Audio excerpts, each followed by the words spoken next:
Good morning, students. This is a Chenmaya Academy for Civil Services.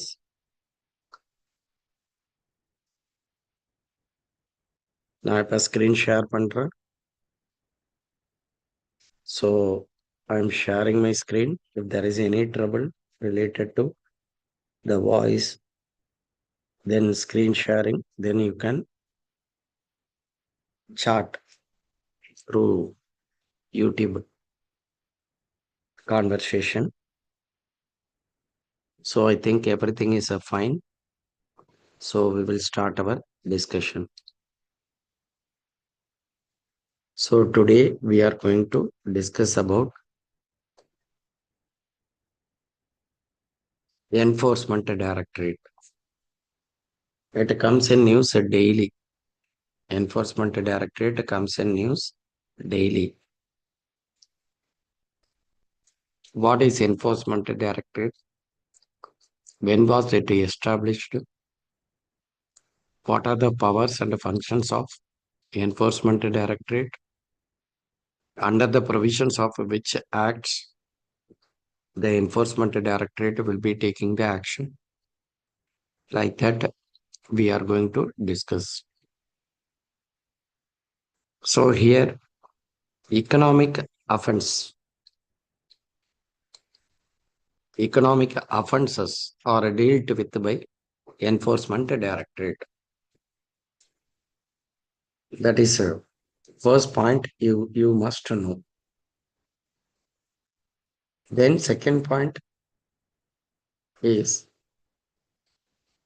when was it established? Where is its headquarters? So it was established on 1st May 1956. So now we have crossed 21st, sorry, 1st May 2026. So 70 years functioning. 70 years. Okay. Next, where is its headquarters located? New Delhi. Who is the head of this organization? Director of Enforcement in UPSC, they will not ask the name of the director because at the time of examination, he may not be the director. Next, where are regional offices located? At 5 regions. So they will be taking actions in the particular region. Where are zonal offices, sub-zonal offices located? Yes, at many places, the zonal, sub-zonal offices are located.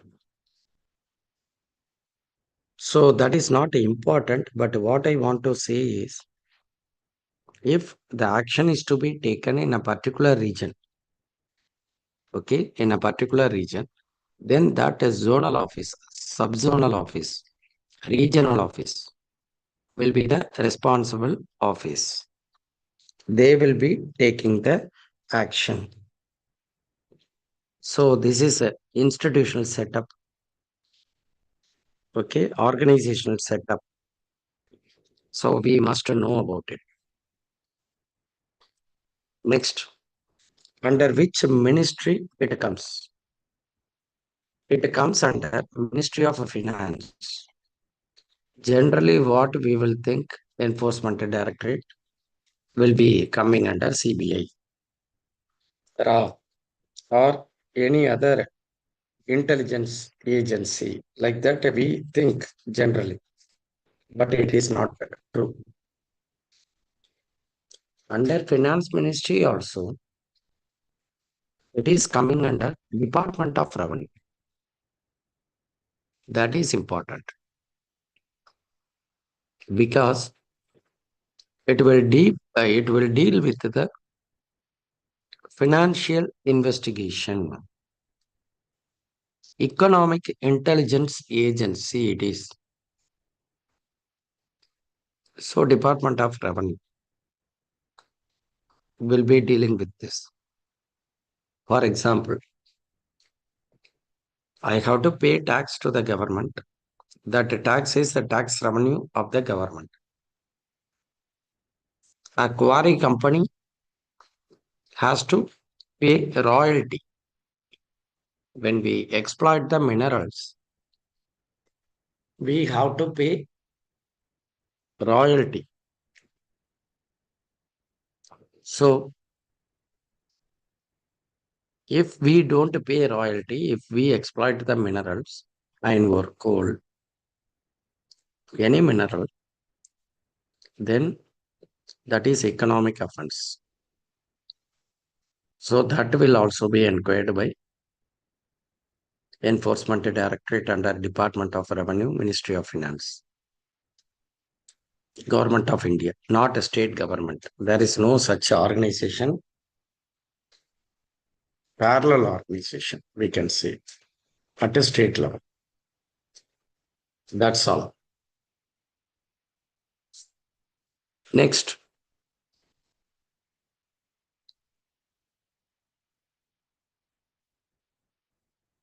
statutory mandate, Enforcement Act, enforced acts. Which of the following acts are enforced by Enforcement Directorate? That will be one question. Number one act is a PMLA Act.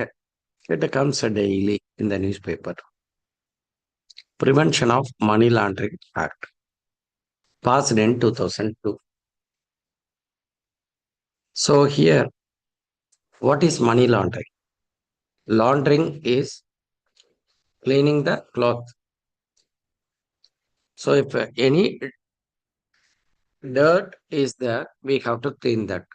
So black money will be cleaned into white money. That is money laundering.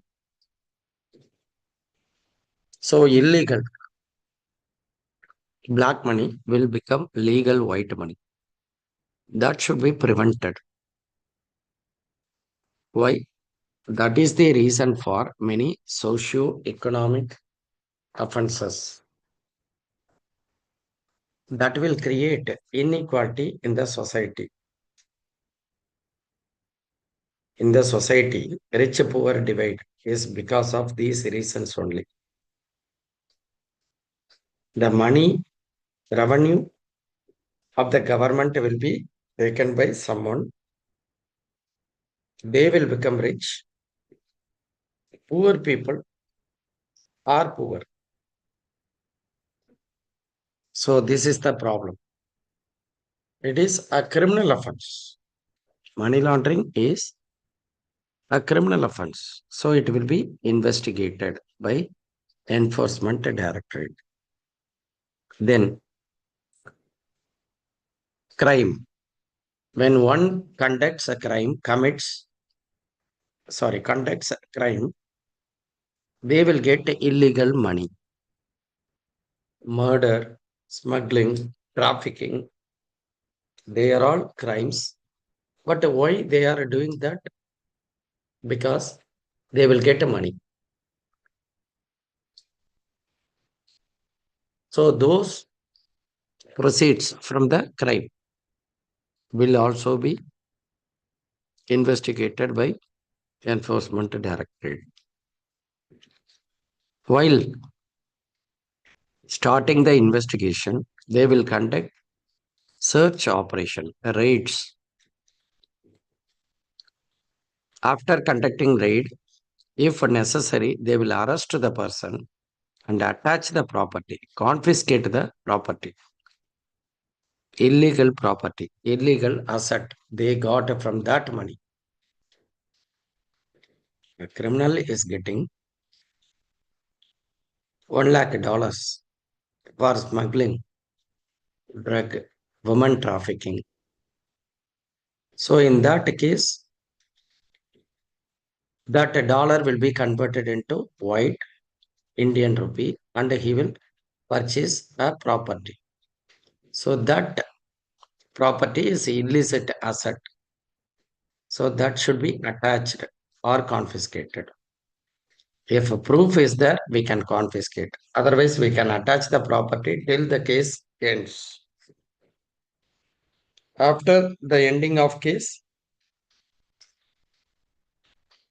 when the case is finished, if the person is not criminal, then the property will be given back. Otherwise, attached property will be confiscated. So temporarily, we take the property. Enforcement Directorate. Next, FEMA, Foreign Exchange Management Act. It was a FERA originally. When we deal with foreign exchanges, we may indulge in illegal transactions. Also, without any account, we may deal with the dollars, foreign exchange, any foreign currency. So, in those days, those who were conducting the trade earning foreign exchanges. So, I am exporting rice to America. I get a dollars. If I don't show the entire account, if I keep some dollars without account, then that is against the conservation of foreign exchange. I have to show everything in my account. Each and every dollar I earn in my account. So there were certain irregularities as the government passed a FERA, Foreign Exchange Regulation Act, FERA. In that, there were allegations the traders and others were harassed by officials because it was a stringent act. Arrest, detention, very strict. So they were harassing the traders, giving trouble to traders.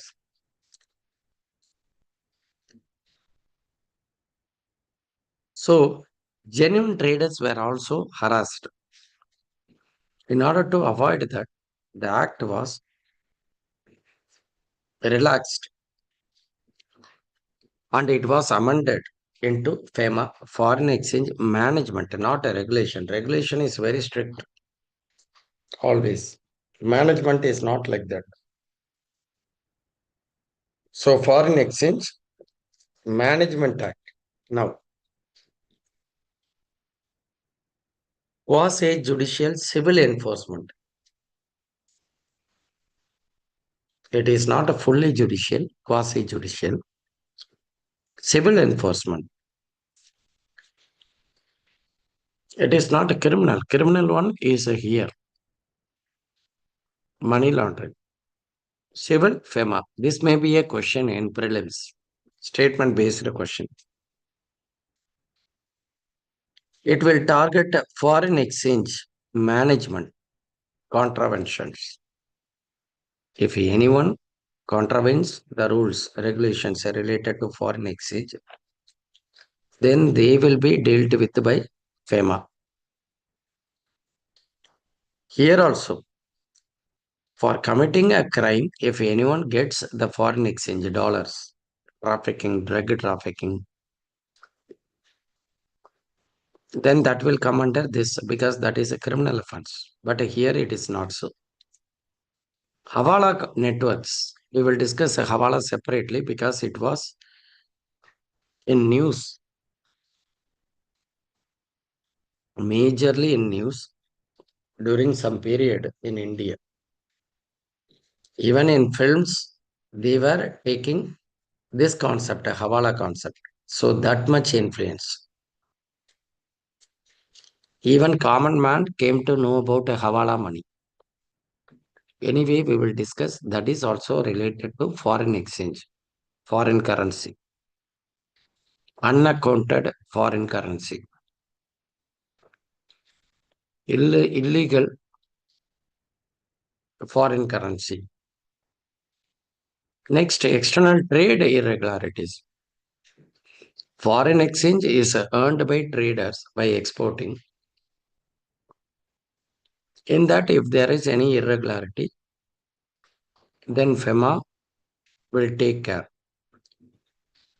Under FEMA only we will take action. That's all. So these cases are dealt with by Enforcement Directorate. Next, Fugitive Economic Offenders Act. Again, very important act passed in 2018. In 2014, NDA government came to power. Then in 18, it passed this act. Why? Kingfisher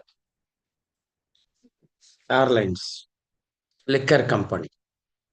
Vijay Mallaya is the owner. He got a loans from Indian banks. He did not pay back that loan. He escaped to foreign country. Earlier, if anyone did like this, then the actions were not taken against them because there was no act of parliament to punish them. By using this loophole, many industrialists and others escaped from India after getting loan. They were not able to pay back, so they escaped from India. Those who escape a country are called fugitive. They are, since they are doing economic offense, they are called economic offenders, fugitive economic offenders. Humayun was a fugitive when Akbar born. We will study this in medieval Indian history. Fugitive means to save the life. We in those days to save the life we escape from a country. So like that, these people escaped. But after passing this act in 2018, we are able to attach, confiscate their properties. So Vijay Mallaya's properties were attached and confiscated. Why confiscation? Banks need money. So they will confiscate and sell the property. They will get back their loan money. That is the logic. After Vijay Mallya case, other economic offenders, Nirav Modi, Nikhil Chokshi, many cases came. They were dealt with by this FEOE, Fugitive Economic Offenders Act. The authority to take action is Enforcement Directorate. That's all.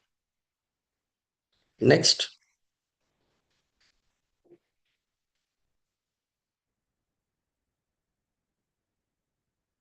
when they flee India, okay, when the offender flee India, that is escape from India, legal jurisdiction of Indian courts will not be applicable because they will be living in a foreign country. If there is any offense, then their own high courts, Supreme Court, like a judiciary, will take action. Not the courts in India. So that is the point, loophole in this. That was the loophole. Now it is not so. even if they escape from our legal jurisdiction to avoid prosecution, they may think that, okay, we escaped, but it is not so. Their properties will be attached. So that is important. Finally, coffee posa, Conservation of Foreign Exchange and Prevention of Smuggling Activities Act. Under this act, the Enforcement Directorate is empowered to sponsor preventive detention orders for economic, for major foreign exchange violations. So again, foreign currency. In that foreign exchange, foreign currency may be illegally brought into India. Maybe Indian black money converted into dollars and deposited in not only dollars, any currency, but mainly dollars, and deposited in Swiss banks. Now we have taken steps to avoid depositing money in Swiss banks. But other small countries are there, Caribbean countries. We can deposit there. But if it is known, then action will be taken under coffee also. Also, while importing cars, we have to use the white money, not a black money. We have to show the proof of dollars, in what way we earned that to import this car. Like that, we have to take care of it now. So these are four acts: PMLA, then FEMA, then FUE, then coffee person. Years are also important, are dealt with by Enforcement Directorate. Now why it came in news. Recent case, Karnataka Public Service Commission case. Allegations of a paper leak, OMR sheet tampering, bribery up to 70 to 80 lakhs per candidate. Then illicit involvement of private intermediary firms in the recruitment process. These happened during the chairmanship of Shiva Shankarappa. Yes, Sahukar. He is retired now, but the actions are taken by Enforcement Directorate. Enforcement Directorate conducted raids. The scam was veterinary officer recruitment scam. That's all. In main examination, they will ask the question related to this: how to tackle corruption in public recruitment? Because you are also writing UPSC exam. Even you may write other exams, competitive exams, Tnpsc and other exams. So if there is any corruption, you will be affected. So in what way you think? That is the question. To bring reform.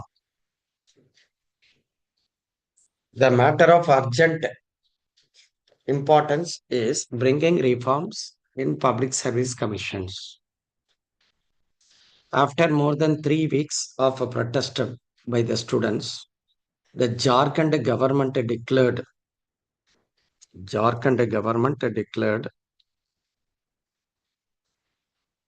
SSC, Jharkhand SSC, CGL level exam cancelled and other exams are also cancelled. So everywhere, this is the problem. KPSC, in all public service commissions, the allegations are there.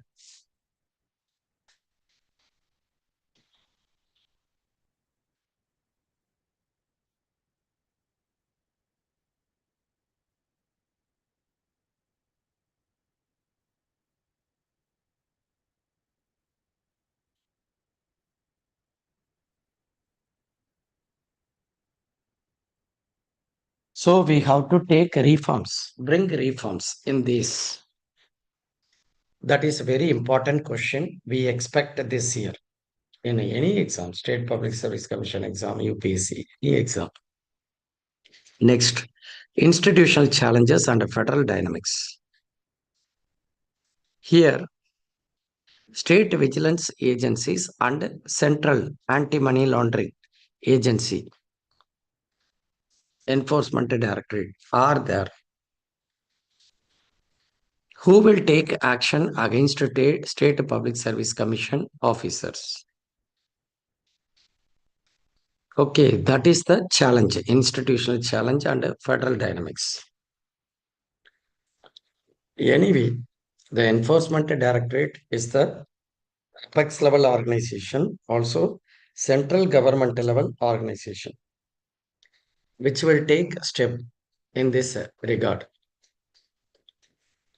Even if its function is overlapping with the state vigilance agencies. That's all. Next, electoral governance in India and America. Comparative comparison. How the voter identification is verified in India and security is taken care of in India. In America, what is the system? What happened was our chief election commissioner discussed with US political leadership, that is Trump, president of US. At that time, he questioned, in India, we have mandatory photo identity card. Also, we are collecting database about the voters. We maintain integrity in that. So, in India, we have electoral security identification of voter. But in America, it is not there. How do you do this? Like that, our chief election commissioner questioned. So here, what happens in America? They have proposed a new act, Save America Act. So this will safeguard the American voter eligibility. It will replicate biometric and document-based voter verification mechanisms followed in India and Brazil. Very important. So far in America, these systems are not there. Biometric, document-based verification systems. Okay, to identify the voter, to verify the voter. So it is wondering. It is the second largest democracy in the world, America. First largest democracy is India. Okay. So when you see this, it is wondering. But now America has started the process. It is going to follow India and Brazil like countries for verifying the voter, for maintaining the integrity, database integrity. That's all. That is the main point. In India, we are giving the voter ID card to 642 million citizens. Total population is 1.4 billion. But eligible voters are only 6.642 million population. In the most recent general election, the largest democracy of India conducted the elections, large scale elections. Trump wondered about it. How can you manage this election? Huge population is involved. Logistics are needed. How do you manage? Anyway, now America is also following India in this respect. This is our pride of largest democracy in the world. Next, technological integrity.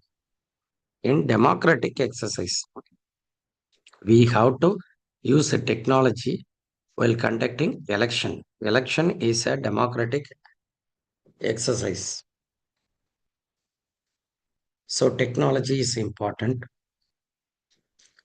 Next, electoral photo, identity card, and digital electoral rolls are followed in India. For what? To identify voters, right voters. Otherwise, what will happen? Someone will cast my vote. It happened in India also, but now it is not possible. Voter ID is a must. Then, international reference point for mitigating voter impersonation. A person will not cast vote, but another person in his name will cast vote. Then maintaining non-partisan role, sanctity. That is also important. Non-partisan. We should not support any caste, creed, age group, then religious group, linguistic group. So non-partisan role sanctity. So in our election process, electoral role, we give opportunity to every caste, creed, religion, language spoken groups. That's all. Next, very important point, international relations, multilateral diplomacy. BRICS, Brazil, Russia, India, China, originally. Later on, South Africa was included. I have given these notes in the yesterday PDF. Okay, you will get it. 12th BRICS Environment Ministers Meet held in New Delhi. 4 ministers meet or summits, and where they were held. A question may be said. India is the chairman of BRICS now. That is why they are all conducted in India. Next, it is the 12th Environment Ministers meeting. The first meeting held in 2015, first BRICS Environment Ministers meeting, Moscow. So it is to exchange, it was to exchange best practices and coordinate environmental policies of the world countries. Then only the underdeveloped countries will have an idea from developed one help also. So from that time till today, 12, including the present meeting, it is the 12th Environment Ministers, BRICS Environment Ministers meeting. That's all.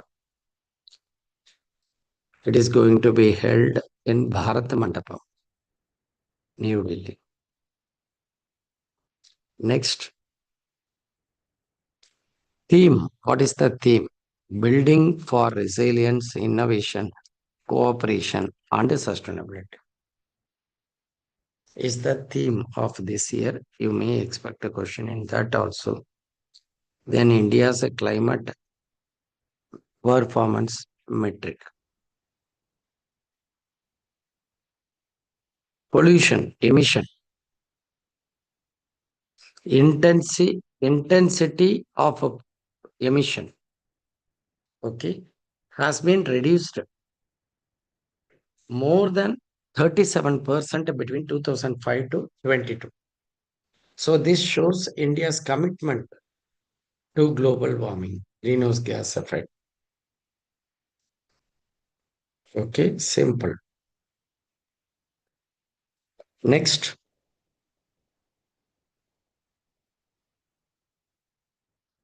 institutional evolution. BRICS Environment Working Group, it is an institution established in 2015 in the first BRIC Environment Ministers meeting held in Moscow.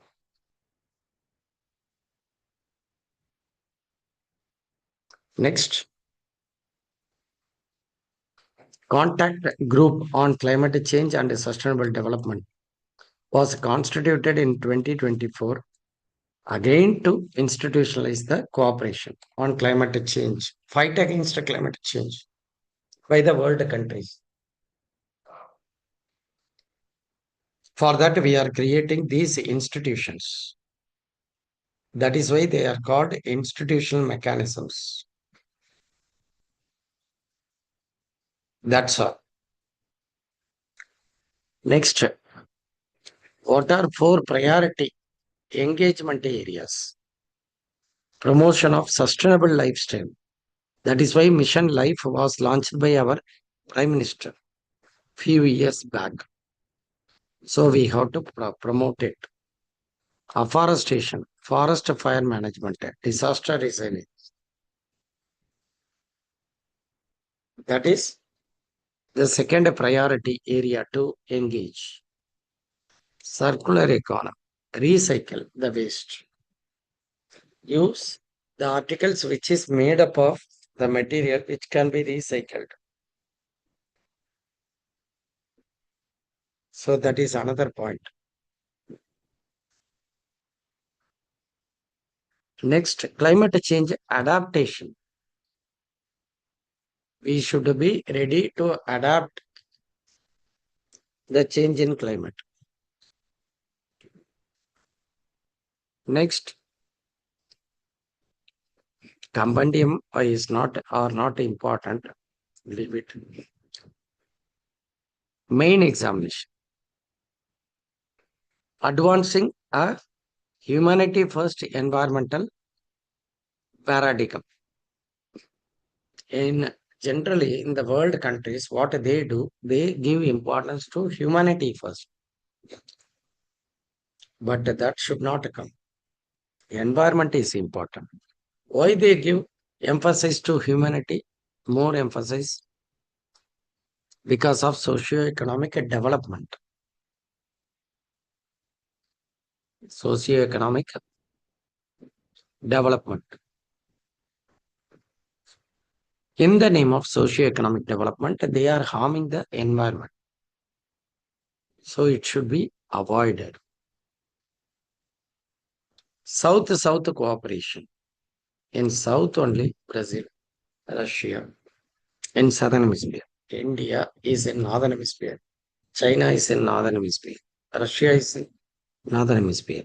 I accept. But these countries, South Africa, Brazil, India, they are cooperating. In this regard, So knowledge transfers. South knowledge transfers. That is one of the target area. Okay, that's all. Next, defense ties, very important. India Nepal defense ties. The question may be asked why it came in news? Because our army chief, General Dheeraj Seth, was conferred the rank of honorary general of Nepal. Nepal Army. It was conferred to him by Nepalese President Ramchandra Paudal at a Sheetal Nivas, Kathmandu. Okay, Sheetal Nivas, like Rashtrapati Bhavan. That's all. Next, historical tradition. So, bilateral reciprocal tradition was established in 1950 between India and Nepal, not only between India and Nepal, but between India and other countries. So, under this, army chiefs of India and Nepal, both army chiefs are awarded honorary rank of general in each other's armed forces. So, in Indian armed forces, Nepal is general will be the honorary general. Similarly, there. Okay, why do we emphasize this much? Because Nepal is the buffer state. Bhutan is the buffer state between India and China. China, India.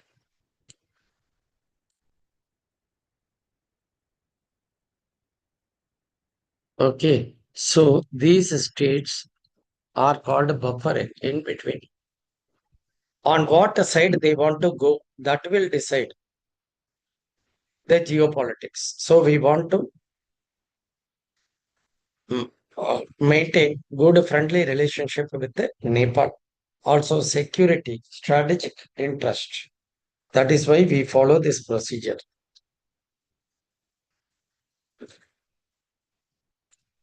So they will be asking this question.